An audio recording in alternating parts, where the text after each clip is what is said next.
नमस्कार विद्यार्थी मित्रांनो, आजच्या व्हिडिओमध्ये आपण जिल्हा न्यायालय भरतीसाठी महत्त्वाचे असे प्रश्न पाहणार आहोत. हे प्रश्न परीक्षेला वारंवार विचारले जात आहेत. जिल्हा न्यायालयाच्या भरतीसाठी हे प्रश्न रिपीट होत आहेत. त्यामुळे व्हिडिओ संपूर्ण पहा. तुमचा यामध्ये 1 ते 2 मार्क फिक्सच होणार आहेत. प्रश्न क्रमांक 1 आहे, संयुक्त राष्ट्र संघाचे मुख्यालय कोठे आहे? जर मित्रांनो तुम्हाला उत्तर माहीत असेल तर अगदी 2 ते 3 सेकंदामध्ये तुम्ही तुमचं उत्तर कमेंट करा. याचं उत्तर आहे न्यूयॉर्क. पर्याय क्रमांक 4 हे याचं योग्य उत्तर आहे. प्रश्न क्रमांक 2 आहे, आधुनिक आवर्त सारणी कशावर आधारित आहे? आधुनिक आवर्त सारणी कशावर आधारित आहे? उत्तर आहे पर्याय क्रमांक 1 परमाणु क्रमांक. प्रश्न क्रमांक 3 आहे, टिपू सुलतानच्या म्हैसूर प्रांताच्या राजधानीचे नाव काय? टिपू सुलतानच्या म्हैसूर प्रांताच्या राजधानीचे नाव काय होते? उत्तर आहे श्रीरंगपट्टणम. पर्याय क्रमांक 3 हे याचं योग्य उत्तर आहे. प्रश्न क्रमांक 4 आहे, नागपूरच्या 1923च्या झेंडा सत्याग्रहाचे नेतृत्व कोणी केले?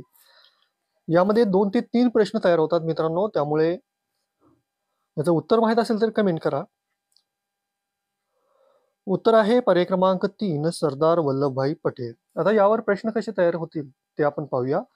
तुम्हाला एक्झाममध्ये असाही प्रश्न विचारला जाऊ शकतो की 1923ला झेंडा सत्याग्रह कोठे झाले?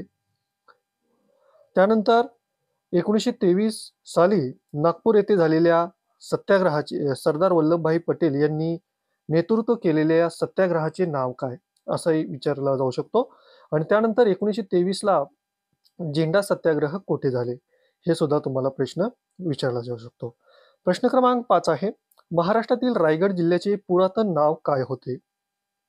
उत्तर आहे कुलाबा. पर्याय क्रमांक 1. मित्रांनो, व्हिडिओला एकदा लाईक करा सर्वांनी. प्रश्न क्रमांक 6, भारतातील मध्य भागात किती राज्यातून कर्कवृत्त जाते? याचं उत्तर आहे पर्याय क्रमांक 2 एकूण 8 राज्यांमधून कर्कवृत्त जाते.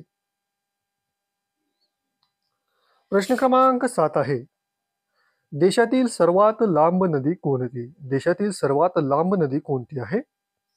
उत्तर आहे गंगा नदी. पर्याय क्रमांक 1 याचं योग्य उत्तर आहे. 2525 एवढे किलोमीटर एवढी गंगा नदीची लांबी आहे. प्रश्न क्रमांक 8 आहे, दाचिगम अभयारण्य कोणत्या राज्यात आहे? दाचिगम अभयारण्य कोणत्या राज्यात आहे? उत्तर आहे जम्मू काश्मीर. पर्याय क्रमांक 4 याचं योग्य उत्तर आहे. प्रश्न क्रमांक 9 आहे, दक्षिण मध्य रेल्वेचे मुख्यालय कुठे आहे? दक्षिण मध्य रेल्वेचे मुख्यालय कुठे आहे? उत्तर आहे सिकंदराबाद. पर्याय क्रमांक 3 हे याचं योग्य उत्तर आहे. प्रश्न क्रमांक 10 आहे, सर्वाधिक स्त्री साक्षरता कोणत्या राज्यात आहे? सर्वाधिक स्त्री साक्षरता ही केरळ राज्यामध्ये आहे. पर्याय क्रमांक 1 याचं योग्य उत्तर होईल. याची PDF सुद्धा तुम्हाला मी देणार आहे मित्रांनो. त्यासाठी डिस्क्रिप्शन बॉक्समध्ये जे टेलिग्राम किंवा व्हॉट्सअप ग्रुप जो आहे तो जॉईन करा. तिथे तुम्ही जॉईन केल्यानंतर तुम्हाला याची PDF उत्तरासहित मिळेल. प्रश्न क्रमांक 11 आहे, विधान परिषदेचा कार्यकाळ किती वर्षाचा असतो? विधान परिषदेचा कार्यकाळ हा 6 वर्षांचा असतो. पर्याय क्रमांक 3 याचं योग्य उत्तर आहे. प्रश्न क्रमांक 12 आहे, भारतातील मतदाराचे किमान वय किती असावे? उत्तर आहे 18 वर्ष. पर्याय क्रमांक 4. प्रश्न क्रमांक 13 आहे, सध्या समवर्ती सूचीमध्ये किती विषय आहेत? सध्या समवर्ती सूचीमध्ये किती विषय आहेत? उत्तर आहे पर्याय क्रमांक 1 एकूण 52 विषय सध्या समवर्ती सूचीमध्ये आहेत. प्रश्न क्रमांक 14 आहे, भारताच्या घटना दुरुस्तीचा अधिकार कोणाला आहे?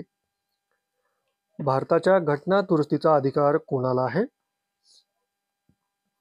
उत्तर आहे संसद. पर्याय क्रमांक 2 हे याचं योग्य उत्तर होईल. प्रश्न क्रमांक 15 आहे, भारताची आर्थिक राजधानी कोणती आहे? भारताची आर्थिक राजधानी कोणती आहे? उत्तर आहे मुंबई. पर्याय क्रमांक 3 हे याचं योग्य उत्तर आहे. प्रश्न क्रमांक 16 आहे, महाराष्ट्रातील चलन छपाईचे कारखाने कोठे आहेत? महाराष्ट्रातील चलन छपाईचे कारखाने जेथे नोटा प्रिंट केले जातात ते कारखाने कोठे आहेत?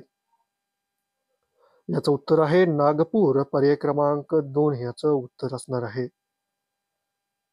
प्रश्न क्रमांक 17 आहे, मानवी शरीरात पाण्याचे प्रमाण किती टक्के असते? मानवी शरीरामध्ये पाण्याचे प्रमाण किती टक्के असते? उत्तर आहे 65%. पर्याय क्रमांक 4 याचं उत्तर आहे. प्रश्न क्रमांक 18 आहे, गाजरामध्ये कोणते व्हिटॅमिन असते? गाजरामध्ये कोणते व्हिटॅमिन असते? उत्तर आहे व्हिटॅमिन ए. पर्याय क्रमांक 1. शेवटचे 2 प्रश्न पाहूया आपण. सर्वात कमी तरंगलांबी कोणत्या रंगाची असते? सर्वात कमी तरंगलांबी कोणत्या रंगाची असते? याचं उत्तर आहे पर्याय क्रमांक 2 जांभळा. जांभळ्या रंगाची तरंगलांबी सर्वात कमी असते. प्रश्न क्रमांक 20 आहे, चित्रकोट धबधबा कोणत्या नदीवर आहे? चित्रकोट धबधबा कोणत्या नदीवर आहे? उत्तर आहे इंद्रावती नदी. पर्याय क्रमांक 1 याचं उत्तर आहे. मित्रांनो, हे आजचे जे प्रश्न होते ते जिल्हा न्यायालय भरती त्याचबरोबर बाकीच्या सर्व एक्झामसाठी अतिशय महत्त्वाचे प्रश्न आपण पाहिलेले आहेत. याची PDF तुम्हाला हवी असेल तर टेलिग्राम किंवा WhatsApp ग्रुप जॉइन करा. तिथे तुम्हाला याची PDF मिळेल. आणि हा व्हिडिओ आवडला असेल तर व्हिडिओला लाईक करा आणि चॅनलवर नवीन असाल तर चॅनल सबस्क्राईब करून शेजारची बेल आयकॉन प्रेस करा.